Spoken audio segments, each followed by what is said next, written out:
Imagine this, you're in your home, the same home where you grew up, where you got married, where your children were born. Outside, there are screams. They've been going on for 3 days, but now they're closer. Now they're on your street. Your husband left to defend the walls a week ago. He hasn't come back, and you already know what that means. Your 12-year-old son is hiding in the cellar. You told him not to come out. No matter what happened, don't make a sound. Then the door breaks down. 3 soldiers walk in. They don't shout or threaten, they just work in silence, like men who've done this hundreds of times before. One grabs your arm, another searches the rooms, and the third one finds the cellar. You hear your son scream your name. It's the last time you'll ever hear his voice. They drag you into the street where there are other women. Some you recognize, the baker's wife, the priest's daughter, your neighbor you used to talk to every morning. None of them look each other in the eyes, they all know what's coming. An officer walks between you, checking teeth, feeling arms, writing numbers on a wax tablet. He doesn't ask your names because he doesn't care. To him, you're no longer people. You're inventory. Her name was Alyssa, at least that's what her mother called her. In a few weeks, that name would be erased forever, replaced by a number, then by a Latin word that meant nothing. But she didn't know that yet. Standing in that square, watching her city burn, she still believed the worst was over. She was wrong. And this thing you're imagining, it's not fiction. It happened exactly like this in Carthage, in Corinth, in Jerusalem, in hundreds of cities that made the mistake of resisting Rome. Because here's what they never taught you in school. Rome couldn't stop conquering. It was an empire addicted to human flesh, and without fresh slaves every decade, its economy collapsed within a generation. The fields, the mines, the aqueducts, everything ran on amid disposable bodies, and when a body wore out, it had to be replaced. Men died quickly in battle, a sword and it was over. But women were too valuable to waste like that. What Rome did to the wives of its enemies wasn't chaos or the brutality of war. It was a system, an industrial protocol perfected over centuries to extract every ounce of value from a human being. And today, you're going to learn exactly how that machine worked. If this kind of history fascinates you, hit subscribe and drop a like. That's what keeps us bringing these stories to light. Now let's go back to the moment when Carthage fell. The morning of May 29th, 146 BC, the last Carthaginian defenders had gone silent on the walls. After 3 years of siege, the city had finally broken. But what happened next wasn't the chaotic looting you see in movies. There was no wild rampage, no soldiers running through streets grabbing whatever they could find. Instead, there was something far more terrifying. Order. Roman legions moved through the city in organized units, carrying lists, quotas, and specific instructions written on scrolls in leather pouches. The military manuals called it the Harvest Protocol. And if you think about that name for a second, you'll understand everything about how Rome saw conquered people. Harvest, like they were collecting wheat. Like these were crops to be gathered, rather than human beings with lives and memories and dreams. Within the first 6 hours, Roman officers had set up classification stations in every major square of the city, complete with tables, scribes, and lines of soldiers, bringing in captured civilians, everything organized, everything documented. The men above 12 years old were eliminated immediately, not in a battle rage or hot blood, but lined up in groups of 50 and removed systematically after they'd already surrendered their weapons. The Romans had learned from previous wars that leaving the males alive meant rebellions 20 years later, and they'd made that mistake before, so they weren't going to make it again. But the women faced something entirely different. Alyssa stood in line for 7 hours, watching the sun move across the sky, while soldiers processed the women ahead of her, one by one, the same routine every time. When her turn came, a Roman officer grabbed her jaw and turned her face left, then right, pried open her mouth to count her teeth, and squeezed her arms, her shoulders, her waist. Then he wrote something on his tablet, just 2 words, prima forma, meaning first quality. She didn't understand Latin, and she didn't know. Those words would determine everything that happened to her next. That they meant she was worth more. That they meant her suffering would last longer. Young women between 14 and 25 were the premium category, and Roman records from the Carthaginian campaign list exactly 4,200 women in this group, each one assigned an identification number, each one given a price. These numbers weren't abstract statistics, they were human beings reduced to entries in a ledger, treated like livestock in economic reports, and the efficiency was staggering. In just 6 days, approximately 50,000 people had been processed, registered, categorized, and prepared for distribution across the Mediterranean, and 25,000 of them were women. Let that sink in. In less than a week, Rome had processed enough human beings to fill a modern sports stadium, and they did it with the cold precision of a factory operation, because that's exactly what it was.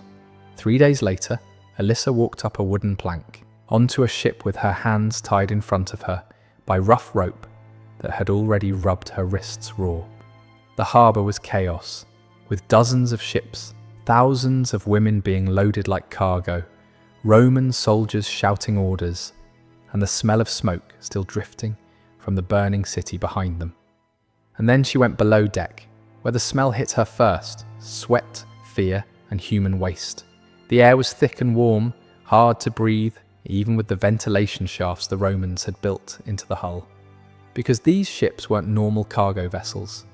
Archaeological discoveries have revealed something disturbing about their construction, including ventilation shafts running into the holds, water supply systems, and drainage channels. These ships were built specifically to transport people, designed to keep human cargo alive during weeks-long journeys across the Mediterranean. They were floating prisons.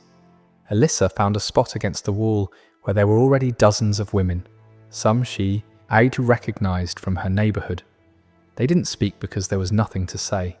A sailor came down once a day with a bucket of water and a bag of hard bread, but it was never enough for everyone, and the Romans designed it that way on purpose. By creating scarcity, they created competition, letting the prisoners fight among themselves for crumbs, which kept them too busy to think about resistance. The ship captains kept detailed logs during these voyages, recording the physical condition of their human cargo at regular intervals, noting who was getting sick, who was losing weight, who was giving up. Around the 3rd week, Alyssa stopped counting the days, stopped thinking about Carthage, and stopped remembering her son's face. That was the goal.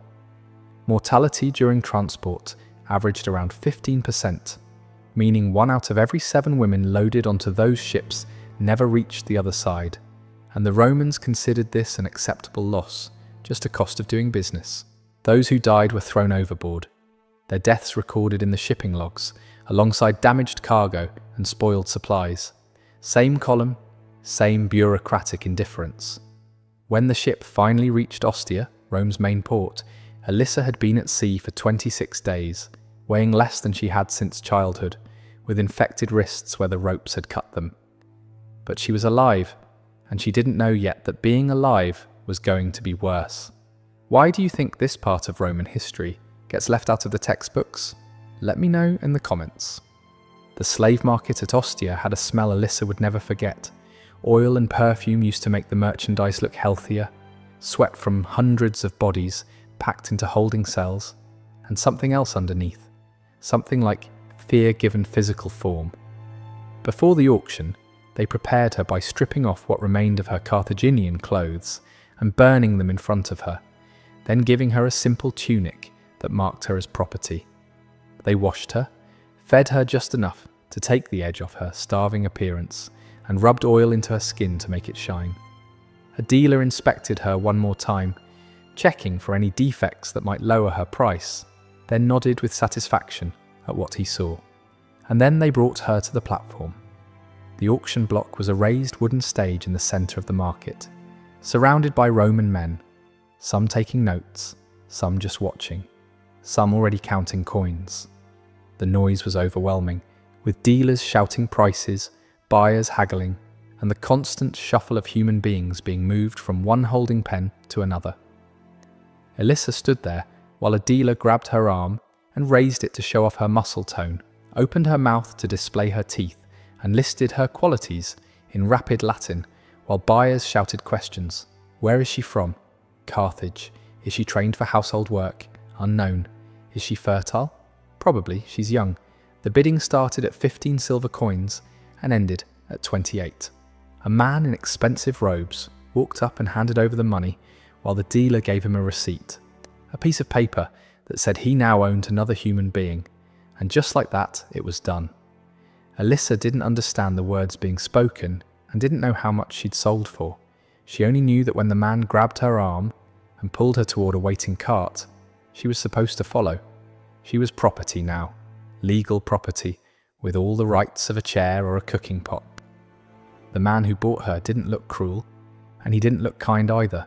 He looked like someone who'd just completed a transaction, nothing more. He would never learn her real name, never ask about her family, her home, or her son who screamed for her in that cellar. To him, she wasn't a person with a history. She was an investment, a tool, a thing. That night, Alyssa was given a new name, Tertia, meaning third, because she was the third slave purchased that week. Everything else about who she used to be began to disappear. They shaved her head on the second day, not as punishment, just procedure, since new slaves arrived with lice sometimes, and it was easier to shave everyone than to check. Alyssa watched her dark hair fall to the stone floor, the same hair her mother used to braid when she was a little girl, gone in 30 seconds. That was only the beginning, because Rome had perfected the art of erasing human beings. Not killing them, but erasing them, taking everything that made a person who they were and grinding it down to nothing. The process was systematic. First came the name, as Alyssa became Tertia, and anyone who called her by her old name was punished. Eventually, she stopped thinking of herself as Alyssa because the name felt like it belonged to someone else, someone who died in Carthage.